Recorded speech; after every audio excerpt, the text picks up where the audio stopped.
अब मेरे साथ ही हुआ था, बाकी तो छोड़ो, कि मेरे सेल्स टीम और मेरी ऑपरेशंस टीम ने कहा यार काम हम ला रहे हैं, हाँ, कर हम रहे हैं, सरकार का काम है बीच में। हाँ, या फिर ऐसा भी होता है, मतलब जो मैंने भी ऑब्जर्व किया है, क्लाइंट्स मैं ला रहा हूँ, इंसेंटिव सेल्स वाला लेके जा रहे हैं, जस्ट सही। हाँ मतलब तो बेसिकली मेरे केस में सेकंड वेव में क्या हुआ, जब मेरी सेकंड वेव आई तो the business development and the operations team collided, मतलब कि हम साथ में कर लेते हैं, सर की क्या जरूरत है। तो मेरे ऑफिस में बैठ के टीम बड़ी हो गई थी, तो मेरे ऑफिस में बैठ के कुछ लोगों ने ऐसा शुरू करा, हम काम ला रहे हैं, सर कर रहे हैं, मतलब ऑपरेशन वाले कर रहे हैं एंड या डिलीवरी वाले कर रहे हैं एंड सैलरीज मुझसे ले रहे हैं, सैलरीज मुझसे ले रहे हैं, मेरे क्लाइंट्स पोस्ट कर रहे हैं। मेरे क्लाइंट्स तो दोस्त ही थे, but people will come friend, but freelancing site से हम कोड करके आते थे उस टाइम पे। तो एक और अकाउंट बना लिया, ऑफिस में बैठे, ऑफिस के रिसोर्सेज यूज करके they are getting business from some other sites and doing it, and it was a lot of business. We were in top 50 sellers on a site. मतलब अगर एक freelance site में आप top 50 में हो, आप सोचो आपका कितना रेवेन्यू होगा।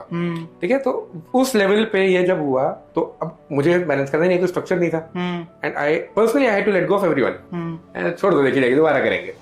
सो I fired a lot of people, I restructured the company. Actually तो उस टाइम पे सबको निकाल दिया था मैंने, बट मैं उस वेव को नहीं संभाल पाया। बट ऐसा आपके साथ भी होगा अगर बिजनेस डेवलपमेंट टीम है, और अगर आप खुद ही बेच रहे हो तो आप इतना सामान ही नहीं बेच पाओगे। Correct, right. और अगर दूसरे उस पे कंधे पे सामान बेचोगे तो वो सोचेगा मैं ही आ जाऊं। हाँ बिल्कुल वही बात है। तो अब ना शायद हमने प्रोसेस बनाया पर प्रोसेस एफिशिएंट नहीं थे। तो it's a game of build and learn, right.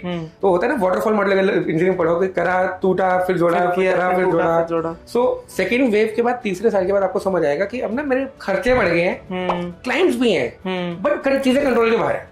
एक होता है ना कि आपको टू द पॉइंट सब पता है, आपको कंट्रोल नहीं होगा एजेंसी में। So that is where you learn the importance of structures and processes in company. कि एक कंपनी, मतलब अंबानी जी भी तो है, ठीक है, बहुत टाटा जी भी है, मतलब the people who run the organisation without even being present. TCS चल रही है, रतन टाटा जी थोड़ी आते हैं।